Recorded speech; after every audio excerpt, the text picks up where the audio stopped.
Përshëndetje, mirë se vini në analizë.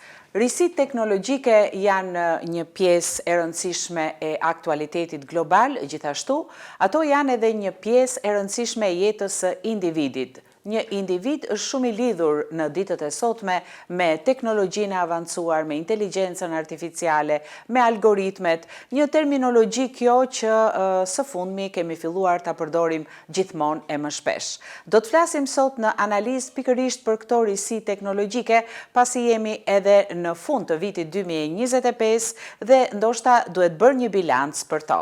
I ftuari im sot është ekspert i teknologjisë informacionit Shahin Dokuzi.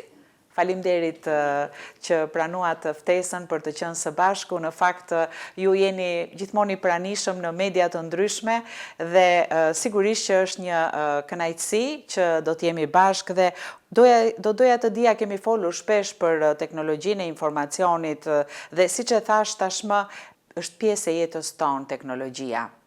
Por sa jemi ne pjesë e teknologjisë dhe doja të dija se cili është roli i risive teknologjike sa kanë ndikuar në vitin 2025, sepse ato evoluojnë shumë dhe nuk di ku të ndalesh. Por risit teknologjike tamam nuk kanë të ndalur, ato vetëm evoluojnë, sidomos tani që kemi pjesën e inteligjencës artificiale, do thënë ajo është e përditshme, le të themi, është aq e domosdoshme sa që është edhe interneti sot, do të thënë është si diçka normale.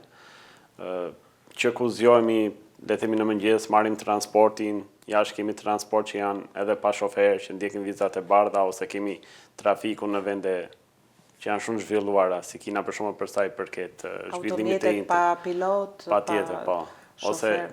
Ose marrim jetën për shembull në trafik. Në Kinë kemi, marrim si rast me që është një shtet që ka përparuar shumë me inteligjencën artificiale, janë semaforët inteligjencë, pra qose në një rrugë ka më shumë fluks, aty vepron semafori, punon më shumë, qose në një rrugë tjetër nuk ka fluks, pra si që bën polici tek ne, vetë rregullohet, po patjetër. Siç tek ne qose bie shi, duhet kemi patjetër policin që të rregullojë trafikun edhe vështirësohet jeta e kalimtarëve, vështirësohet jeta e absolutisht, do të thënë që ke gjërat minimale, pa llogaritur pasaj në pastrim, në shtëpi apo në restorante, qoftë edhe tek pjesa mjekësore, domethënë, qofse le të themi në Shqipëri mund të bëjnë një skan edhe doktori duhet që ta shohë këtë skanerin, po ama mund t'i shpëtojë diçka, ndërsa inteligjenca artificiale mund të shohë edhe një pikë më të vogël që ndoshta syri nuk e ka, ose mund të bëjë një analizë shumë më të thellë, le të themi doktori dakord ka një ori, ka eksperiencë X vite, ndërkohë që inteligjenca ka eksperiencën e shumë anëve, kështu që me të njëjtën foto ajo mund të nxjerrë më shumë rezultate që mund të jetë shumë ndihmëse.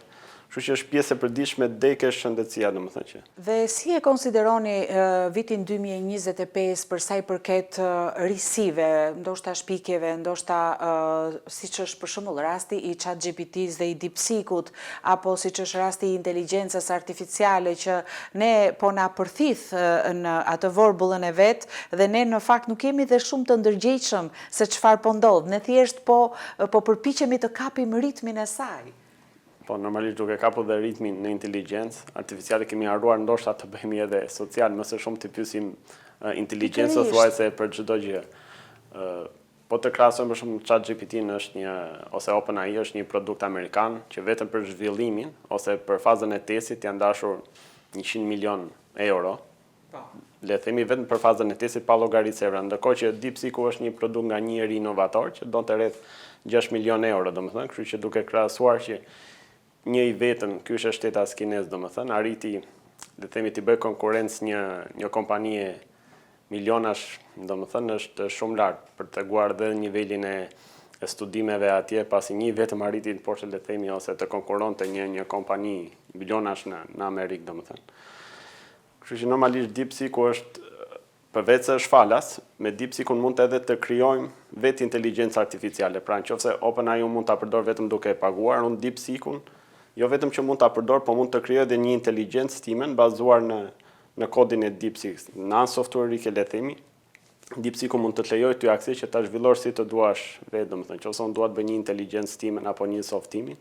Kështu që kjo ka këtë përparësi që OpenAI ose chatet të tjera nuk e kanë, zakonisht mbajnë softin e mbyllur që vetëm duhet t'i paguash. Po.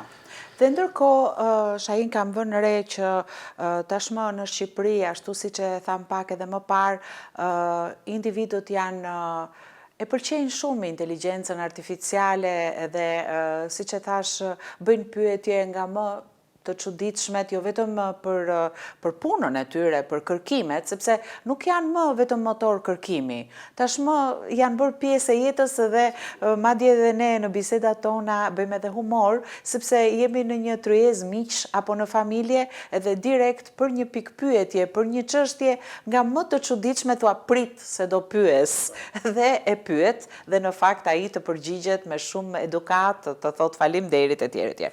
Pra, dua të them që sektori teknologjisë, së informacionit dhe komunikimit edhe në Shqipëri ka shënuar rritje dhe kam parë një studim të fundit ku ka 4065 kompani aktive në Shqipëri, 22972 profesionist të kësaj fushë dhe mbi 10.000 zhvillues programesh dhe ky sektor ka një bazë solide talentesh thuhet në raport. Sigurisht ju jeni pjesë e këtij sistemi, edhe ju keni domethënë kompaninë që drejtoni dhe do doja të dija me që jeni brenda këtij zhvillimi, cilat janë sfidat me të cilat ju përballeni? Shqipëria është një vend i vogël dhe sigurisht që është një ambicie e madhe kjo për të patur të njëjtin hap me vendet e tjera dhe teknologjitë e avancuara. Po dhe Shqipëria ka përparuar në anën e teknologjisë, siç e dim ne kemi dhe ministrën e parë artificiale, kështu që kjo është edhe një risi, po patjetër. Risi ka shumë. Gjithmonë duke qenë se Shqipëria mbetet një vend relativisht i varfër ose me pagesa të ulta, të rinjt ekspert kërkojnë që të ikin jashtë, kështu që normalisht në Shqipëri ka IT të mirë, po zakonisht në nivelin mesatar ose junior le të themi, domethënë ka pak ekspert. Normalisht me rritjen e inteligjencës artificiale rriten dhe sulmet kibernetike, gjë që tu nuk kemi ekspert të mirëfillt për këtë gjë. Vetë governmenti ose shteti shqiptar ka partner me Microsoftin për sa i përket kësaj pjesë ose me kompani të huaja.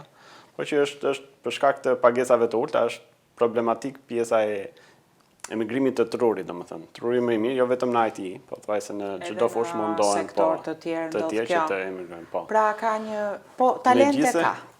Po patjetër, megjithëse Shqipëria është një vend, unë e them gjithmonë, duke qenë se sot çdo gjë është remont, mund të punojnë online për cilin do shtet, nuk kam se të emigrojnë, pa llogaritmotin që kemi, do thënë çdo gjë të mirë që kemi mund të punojnë qoftë për cilin do shtet. Ka dhe të huaj që vinë edhe punojnë në Shqipëri, por ka edhe shqiptar, domethënë nga njohjet personale që kemi, janë shqiptar të cilët ndoshta mund të kenë pasaporta të Bashkimit Evropian dhe jetojnë andej, por duke punuar në këtë sektor, zhvendosen pranë familjes në Shqipëri, ose jetojnë në Shqipëri dhe për shkak të motit të mirë, ushqimit, të çmimeve dhe punojnë remote. S'ka dhe të huaj, po saktë dhe pritet që Google i sjelli rreth 500 punëtorë amerikanë, domethënë në Shqipëri.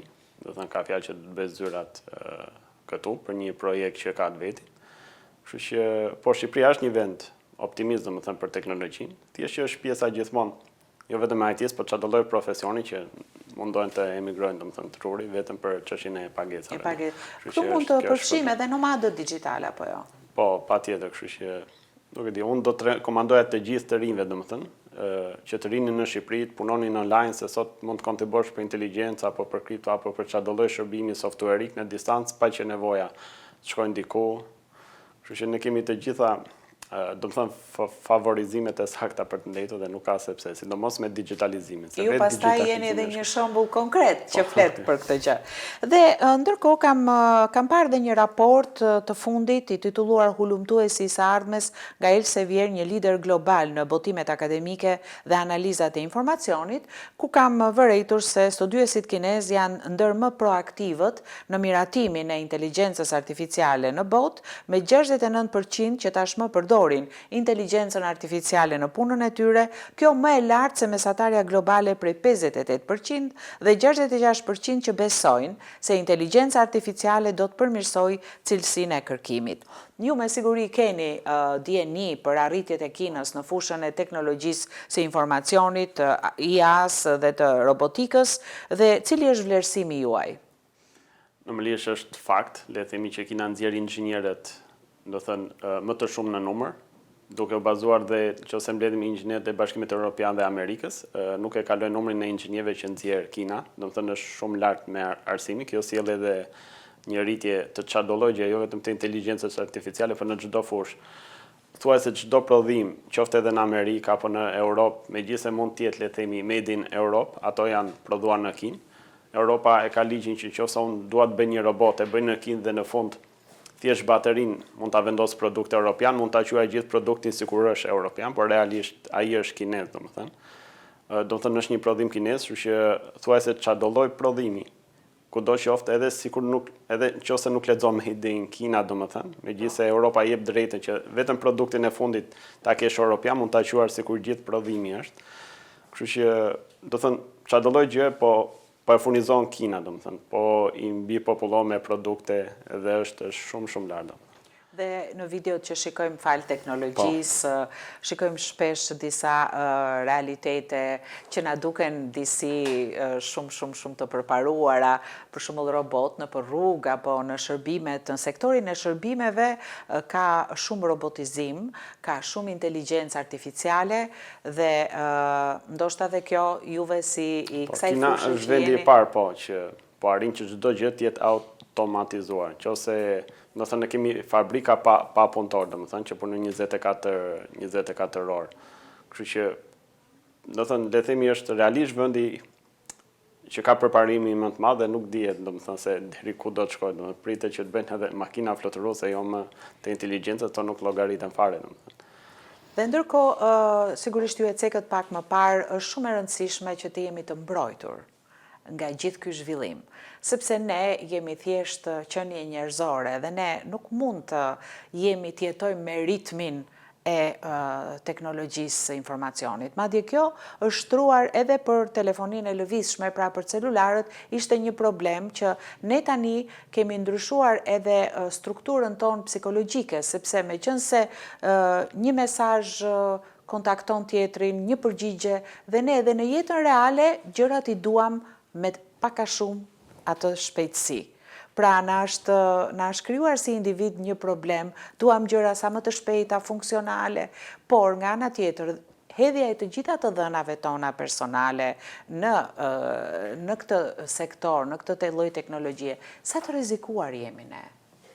Po, gjithmonë duhet jemi shumë të kujdesshëm, duke qenë se çdo gjë është online, domethënë edhe privatësia është shumë më e kollaj e cënueshme, domethënë, pasi çdo veprim ne bëjmë online, çdo dokument, nuk duhet të hedhim dhëna personale kudo. Ne shohim më shumë që njerëzit komunikojnë më shumë me inteligjencë se sa vetë me njerëzit, biles kanë edhe të dashur të inteligjencës artificiale, pra kanë lënë të dashurit e tyre njerëz për inteligjencën, po patjetër, kështu që deri në këtë nivel ka shkuar, kështu që duhet jemi shumë mbrojtur pasi dhënat mund të merren, kemi edhe anën tjetër duke qenë se çdo gjë është e digitalizuar, mund të cënojnë fëmijët, pra unë mund të bëj një deep face sikur jam një 17 vjeçar, të ngacmoj familjes, kështu që është shumë e frikshme, po për mbrojtjen sigurisht të dhënave, por dhe për sigurinë kibernetike në tërësi që flitet në të gjithë botën, dhe Bashkimi Evropian ka modelin e vet, po vendet e tjera kanë modelet e tyre, kështu që besoj që Shqipëria i ndjek hap pas hapi këto zhvillime. Po i ndjek. Vendi më i përparuar për mbrojtje normalisht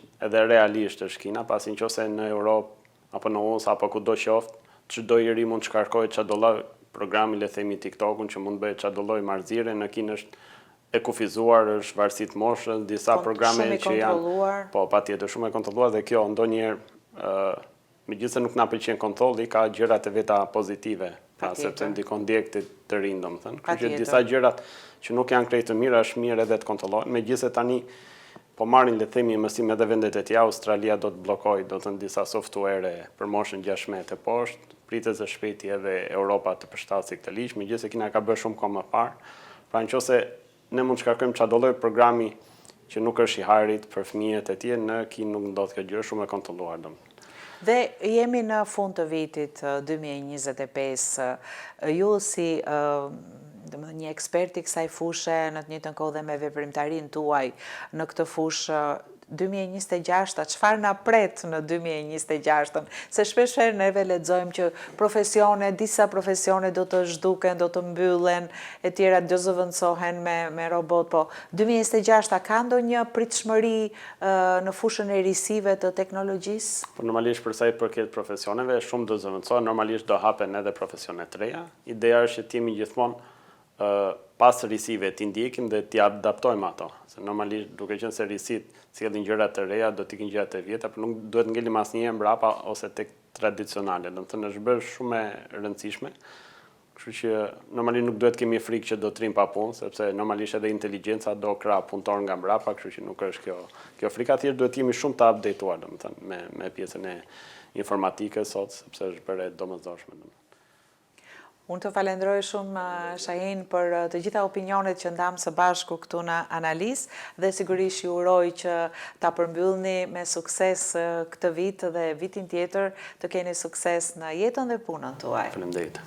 Të dashur miq, ishte kjo analizë për sot me ekspertin e teknologjisë informacionit Shahin Dokuzi. Ne folëm për risitë teknologjike, arritjet e 2025-s dhe pritshmëritë e 2026-s. Miru takofshim.